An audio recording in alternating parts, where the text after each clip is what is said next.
all, you gotta start with Luke. That's it, I guess, plain and simple. It's his 3 years only. Maybe that's all it takes to get this guy to stick around. And maybe he only sticks in Minnesota for that long because he wants to have that. He can play with your brothers, do whatever. And that's why we have discussed the Quinn Hughes departure plan. Either he ends up playing in Minnesota and it gets eliminated quickly, which would lead to him wanting to leave quickly because the team is not good enough and he can't win. Or the Wild go somewhat. Minnesota ended up winning the Cup this year. I don't think anybody would have really cared if Quinn Hughes decided to leave right away, or if he got traded shortly after to New Jersey. He would have already won that darn Cup, right? You have Tony, the St. Louis Blues guy who watched hockey for the first time a decade ago, saying, "No, Quinn Hughes, he gone. He planned that answer." The simple fact that he brought up the exact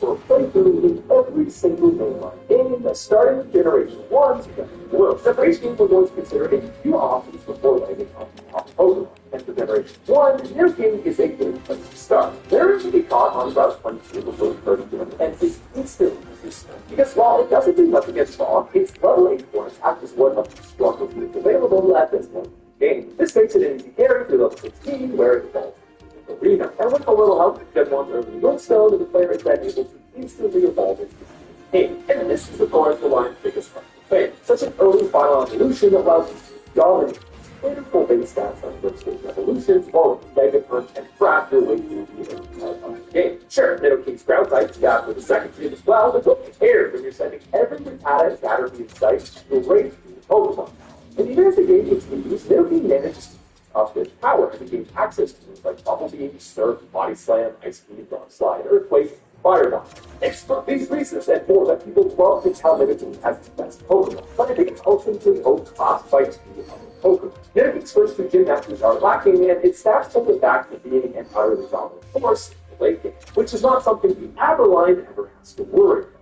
Located on Road 24, Aber can be caught in Orbeez's second gym, where it only needs to hit level 16 before evolving down. Nidoking's supremacists love to go on about Nidoking's great stats of 92 attack and 85 speed. And while it is great for the early game, it's completely outclassed by an average 105 speed and 120 special. Like, look guys, this isn't ground-setting material. Gen 1 Aberline is really good, but I do think that one little fact is often forgotten about. Of course, this line has also got the benefit of being a psychic type in Gen 1, so essentially no weaknesses, no type stat resisted, but it's that 120 special stat that acts as both offense and defense in Gen 1 that really makes it that much more crazy. Now, for the purpose of this video, we are going to consider great evolutions as they are a legal and valid part of this game. And while the downright is probably good enough to be here on its own, Alakazam is undoubtedly here. With nothing but Psychic, its 135 special stat is able to just go through the rest of the game.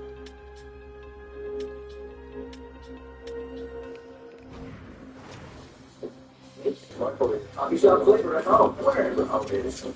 That's just all it does. It lays really good Psychic, and that's enough to make it in the top tier consideration. But there is one Pokemon that combines both the best of Alakazam and Nidoking. There's also worth mentioning that we've already done video ranking best starters of every playthrough, so we're not considering them for this list, but even if you were, Charmander, Bulbasaur, and Explorer are all utterly full-class and Gyarados. Available just after the first gym, that card can be picked up for 500 coins, and upon reaching level 20 is the 6th stage. Now, because Gyarados is in nearly every single game, its generational differences have made it very easy to track, where it's also a different Pokemon in the game. And just one Gyarados is a particularly special breed. Because while Gyarados only has a special attack stat of 60 in later games, Gen 1 Gyarados only has a single special stat, which is used to calculate both attack and defense. And Gyarados was first as its single special stat is 100, which would later go on to become its special defense. And this is what makes Gen 1 Gyarados particularly monstrous, as its effective Gen 1 base stat is 580. That is a higher base stat than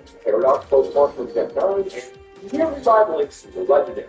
And so it's this 125 attack, 100 special that allows it to be such a crazy passive. While even its early bite and water gun do solid damage, it can pick up double after Destiny and body slam with the SS and line. Then in the mid game, it picks up Thunderbolt, Surf, and Ice Beam, while late game, it can even make great use of Fireballs. It's got the diverse set of everything, which in my opinion makes it more useful than Alakazam. And despite being slower, it more than makes up for this with nearly the same physical attack as Alakazam. But, you know, significantly more bulk. People often say that Gen 1 Alakazam is the scariest Pokemon to fight, and therefore is the best to use. But Gyarados that is probably the best Pokemon to fight Alakazam with. And while Gyarados and Alakazam are incredible, I think Gyarados is deserving of the #1 spot for Pokemon Blue. And this list is not going to be now, while Metagame does get slightly better, and it's double G thinks that you need to be able to rock, that is the only thing, and it's just not enough to make it better than then. In Generation 2, Gyarados would see a loss of 40 special attacks and a much worse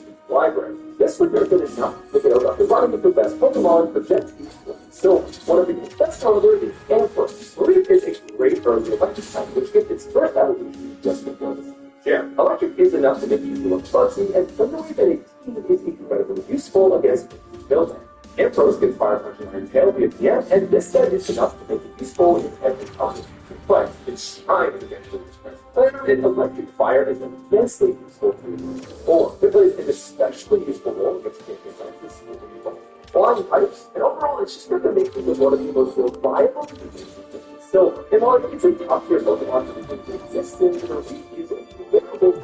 So, their absence in Crystal has been felt echoing throughout time since 2001. And while it's overall even if it's not strong enough to Silver, it's just not strong enough to hang on Pokemon. Like Mew, which is a Pokemon offense platform, and usually has the best abilities in Yoda. And that's largely in part to Rock Round, perfect matchup against the Gym. Falker's Pokemon makes the first and not a killer loss, but with Rock Round level 11, you to be one of the best options, and the Cycler's direct rock weakness, Mewtwo is then able to slow the response. It's also one of the best Pokemon for fighting wind, as it resists dominant Woodlogs and can break up lower chains with the big hit. And of course, great is ground against Morty's team of Poison.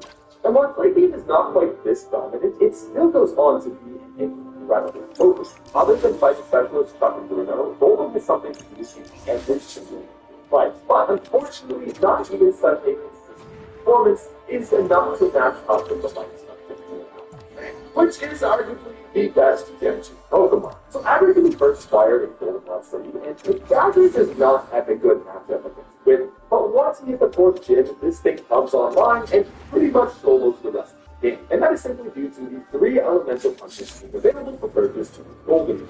Gen 2 has no physical special split, and even a fresh Abra can slap on Fire, Ice, and Thunder Punch and go berserk with its 105 special. And while Kadaver's 120 special attack is no longer a special defense, it's still incredible with such great cover.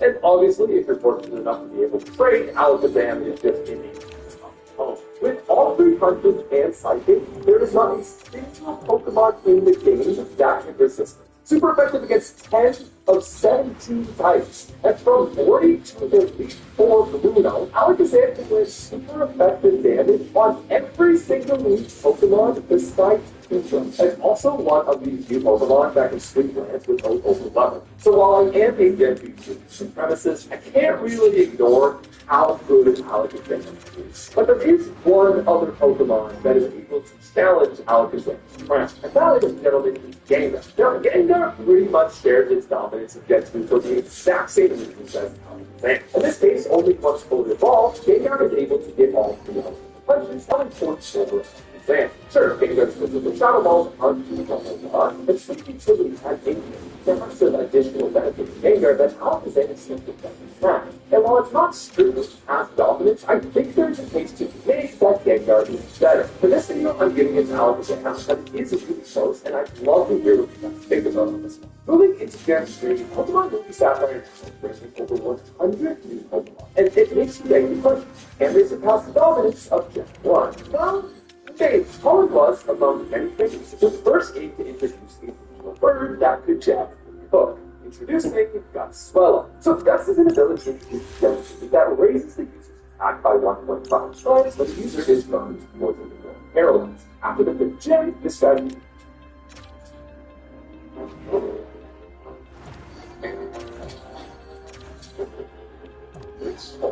Friday nights, brought by the big, bold, ultimate taste of ultimate chicken hot dogs, only from Maple Lodge Farms.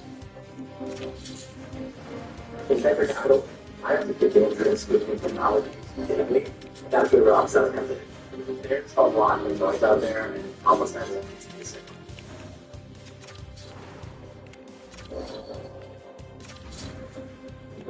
Same with the BB Sun, a 70-power normal boost that doubles in power when the user is, guessed it, poisoned or paralyzed. With its normal typing, Swallow can use the Sun to achieve a damage calculation of 70 times 1.5 from stab, 1.5 from guts, and 2 times from facade to now use 315 power for neutral damage. Just the Sun Swallow is an absolute speed, and with high speed, it is one of the most effective Pokemon in the game. But even with this high power, it still has to draw. The Sun can land big damage on Steel, Rock, and Ghost types, and Rock types with heals, poison damage can take its toll. Despite being strong, it still doesn't always one-shot. And lastly, if Swallow ever faces in battle, you need to reapply the status. And especially in Elite 4, where you can't actually do so, it's an unreliable strategy. In a lot of ways, it's just easier to pick up a Gyarados, raise it to level 40, and Dragon. Alright, look, another instance of Gyarados will make this short. Gen 3 Gyarados is a massive comeback from Gen 2 with his intimidating ability and Dragon Dance, a move which raises attack by its state. That is dark and can counter it with the Super Town, but overall, it's feasible to use one of the best picks of the late. Without grinding, you won't have a Brawler, and it's not a terrible matchup against the Electric Gym. It doesn't even get water boost for the Fire Gym, and even after that, it takes bad user of Surf, and Eevee has no moves to make use of its 125 attack. It really only gets good once you have Dragon Dance to set up. Now, acquired before its first gen, Ross feels like the spiritual successors have Roman. But rather than min-maxing for its super build, the Gardevoir is respectively tanky with 115 special defense, while still holding on to great power with 125 special attack. Like its Psychic at just level 26, it is arguably one of the best candidates for both the Shockwave and Thunderbolt. Yeah, the line also gets in early combined in a world full of water and poison types. All of this together makes Gardevoir arguably the best Pokemon in the game. Fortunately, this round is going to be tested with none other than Zaya. Why Game Freak needed to throw the Azalite before the first gym is beyond me, but it is a valid option in the game. It is amazing, so let's look at what it does that works. To start, we know Alakazam is much faster, and overall, I think speed as a secondary max attack is more useful than high special defense. When you're gonna nuke everything either way, it's a lot better to just guarantee no speed. But on the other hand, Alakazam does not learn Thunderbolt and just Shockwave. So unless you specifically facing the Gyarados or Pelipper, Gardevoir is just much more suited to this one reason. Another point about Alakazam, though, is that it's the better user of but because Alakazam is more fertile, it first benefits more from the defense boost, and its great speed just kind of stacks to make it utterly menacing. I also think it's important to note just how bad the results are. Early space stat is 278, which is actually less than a 4-1 starter, and even surpassed by no. Just let that sink in. That will take some grinding to get their first offensive move, but once Abra hits level 16, it is ready to go to work. But with the wrong slide, doesn't really start to shine Gardevoir. So overall, I think the crown is contested, with Gardevoir having the best in the game and Abra line having the best. If we had one, well, we can have to go with Alakazam, but with online, both of them before, so there's really not a bad pick. And of course, Alakazam is also going to be one of your best options in Fire Rising 3. Compared to Gen 1, however, Kanto now has a lot more transferably, and I just don't think it has the ability to use beating games like Sammy Nuke is still great, but not quite as effective. Together, they don't think actually did something better. The only things that can use wrong if it's one side is actually something better. Shadow Ball, Earth Break, and Flood Ball Horns and Mega Horn as a level up move is arguably and Gyarados does seem a pretty similar game that it has Ember. Personally, I would say it's between Nidoking, which is more consistent, and Alakazam, which is just really good at one thing. But as we move into Generation 4, surely we're going to start to see a different roster. And it's like, why would they just keep throwing the same good Pokemon here? Okay, come on. Surely there's got to be something here. Let's see. Darling, counted on the very first run, 120 attack, 100 speed, intimidate, close combat, stab return, brave bird. Okay, ladies and gentlemen, we may have found our cook. So Spirly is really the first bird that feels incredible. Sure, Swallow is great, but you don't have to go in here with all this nerve on top. Yeah, it's a bird you can finally just press A with. The start is great against the grass second hit, by 4 to 6. Unfortunately, it also does suffer a bit as the first. That's why I like, oh shit, hello. It's great for relatively for Aaron, but after that, the only other solid big matchup it has is against this Rotary. But even though it doesn't absolutely dominate the region, I still feel like it is a tough hit. Are you finding your spray sheet-offs? I hope you are. You're my main guy. Anderson's outlook can be caught at the start of this game. Let's do it. Hit stats, still a psychic, still really good. This shit is the inspection of the physical special splits, which is not good for this guy and his punches. As for Surfing Water Dragon, well, Gyarados has never looked so good as it does with Gen 4. So it retains the great bulk as it did from its Gen 1 build. It picks up Intimidating Dragon Dance from Gen 3, and now it can finally make up to 125 attack with Staff Water. And on top of that, it gives Bites, Ice Fang, Waterfall, Stonehead, and of course, the bad matchup is against Boulder, and as much as I want the Raptors to be our number one pick, I just have to look at this data and think it's obvious. Apart from Infernape, which again, not looking at starters, Gyarados is the best Pokemon for a playthrough inside Platinum. And moving over to the center.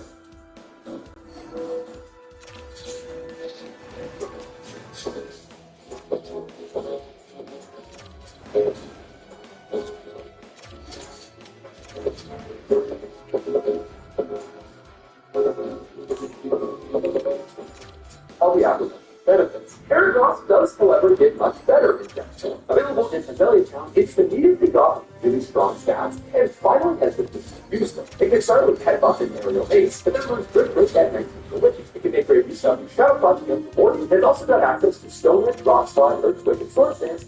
Yeah, very solid Pokemon, but its matchups from here are a bit yoke. The goal remains very good, and with the addition of the Water Buttons, it seizes in after a Rock Boost. Its performance is arguably better than in Gen 2, but despite that, I still think it's still tough like Gyarados. Now from here on out, the game stops with Gyarados to end the game, mostly anyway. And so for Gyarados to get the top placement in its core feels pretty good. I mean, it's got its own like. It will continue to be a top tier Pokemon, but it gives it wild counters for almost classic. Same can be said for Alakazam, the two Pokemon that absolutely dominated the first 4 generations, and it's time for us to lay them to rest and move on to Generation 5. The series saw a reset, which, oh my gosh, does it ever feel good to move into one's first game with nothing but fresh Pokemon. You know, we've got some of the most well-statted, interesting Pokemon in the series, and I'm really excited to dive into this. And I actually want to start with Vanity. You get this fire line just after Gen 3, and its ability Sheer Force gives it